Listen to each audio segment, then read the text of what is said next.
And welcome in to the Blitz podcast. I mean, it's Christmas, it's Easter, it's New Year's, it's all of the holidays combined into one because today we have NFL football happening for the first time in a long time.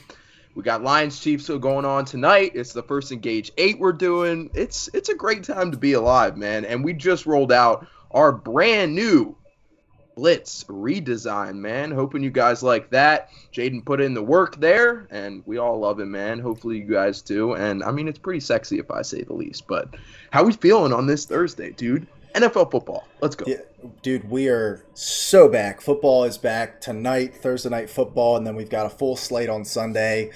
I mean, I know it's a little bit more exciting. Not saying that it's not as exciting for you, but just like the hype for Pittsburgh this year is killing me, and I'm so excited about it. But just generally excited for football to be back. Fantasy football is back, all that. I'm sure everybody's finished up their drafts by now. It's a very fun time, and I'm so glad to be here. I've been waiting for this for a while. Yeah, for sure. I mean, I just had a couple of redraft leagues that I did because we already went through our dynasty stuff. So like, I'm in a couple of redraft leagues now. So like, I've got eggs in all baskets, but can't wait for another season of NFL football. But we're on Engage 8. We only got 8 minutes today, so let's dive into it. And first, we are going to talk about the highest paid defensive player of all time, and as of 2 days ago, and that is Mr. Nick Bosa. So Nick Bosa signed 5 years, $170 million in San Fran. Hadn't been showing up to team meetings, hadn't been showing up to the facility. He was going to hold out, and the rumor has it that most teams would have given him that contract, so he had all the leverage, and in turn, he does get the contract that he wants from San Fran. So what are we thinking, man? I mean, dude won Defensive Player of the Year last year, so got to think good things are coming this year for Bosa. Yeah, I mean, when a guy that's roughly top five at his position is up for a contract, that guy's going to set the new market. I mean, this is what it's going to be when guys like Justin Jefferson come up at the wide receiver position, when a Patrick Surtain goes up at corner. Like, this is the new normal. This is what's going to happen. Now, Nick Bosa didn't just set the edge market. He set the defensive player market. I'm pretty sure he, in fact, set the non-quarterback market, if I'm not mistaken. I don't think there's a receiver or a tackle getting paid more than that. So $34 million, that's a lot of money. Now, it's going to get a little weird here soon for San Francisco. They've had this window where they've got all these guys on rookie deals and stuff, but now things get a little bit tougher. You've got Trent Williams on a top of the market deal. You've got Christian McCaffrey on a top of the market deal. Debo, George Kittle, now Nick Bosa, Fred Warner also getting paid at the top of his market. And for what it's worth, Kyle Juszczyk also is the highest paid fullback in the NFL, if I'm not mistaken. Ayuk's going to need to be paid here soon. Ayuk is soon, and that's the benefit of having a Brock Purdy. Like, he's getting paid virtually nothing. As a seventh, was the last pick in the draft. He's getting the minimum rookie deal other than undrafted free agents, so he's going to be pretty cheap for the entirety of his contract, which is why he is probably going to be the starting quarterback here for the rest of his contract, unless things go horribly wrong here. They just don't have the money, especially with the roster that they've built around him, to really pay anybody else. But 100% deserving of the money, and San Francisco is going to be better for it. Yeah, for sure. I mean, Shanahan's whole spiel has never been dependent on the quarterback, but it is dependent on elite defensive play from guys like Nick Bosa. So gotta love that. He's in San Fran for the long term, but like I said, 8 minutes. So let's move on to the next topic of discussion as we move into tonight's game, and especially the storyline headed in tonight's game, and that is Travis Kelce.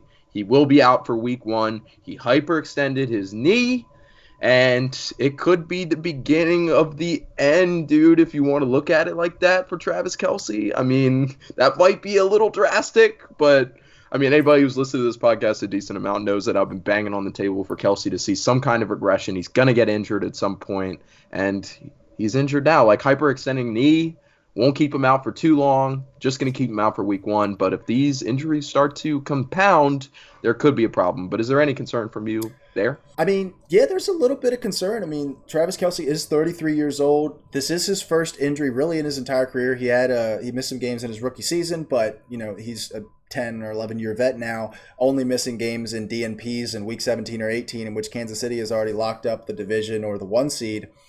But this injury now means a lot more. 2 years ago, if Travis Kelce misses some time, things would have been okay.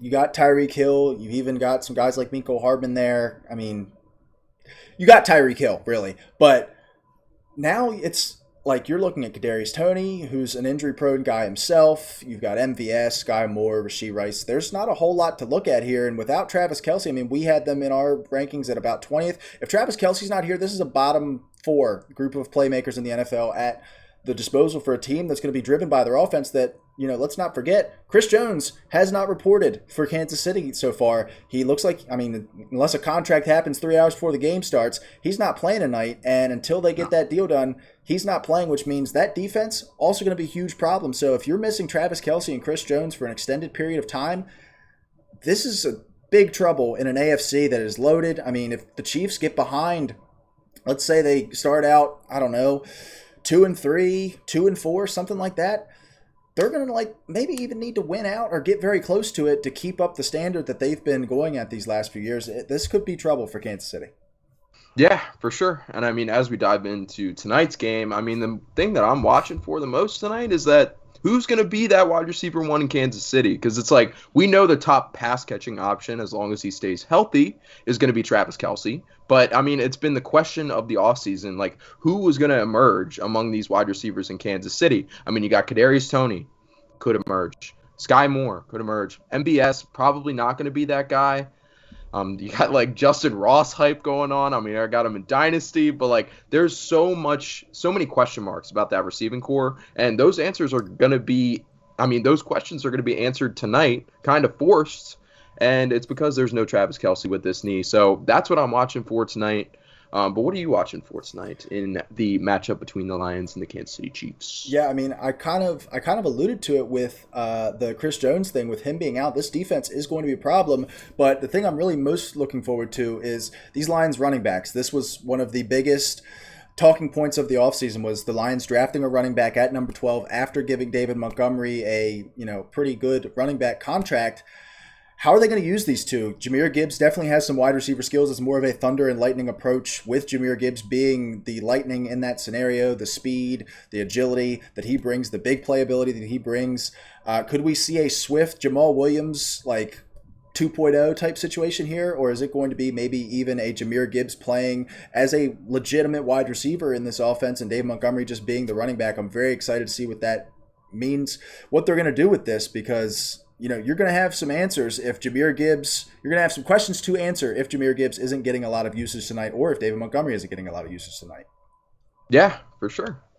I mean, it's going to be a fun game to watch, man. Real quick, before we hop off, who you got tonight? I think I'm taking the Lions, dude, to punch them in the mouth without Kelce. Mahomes game-winning drive. I just feel it.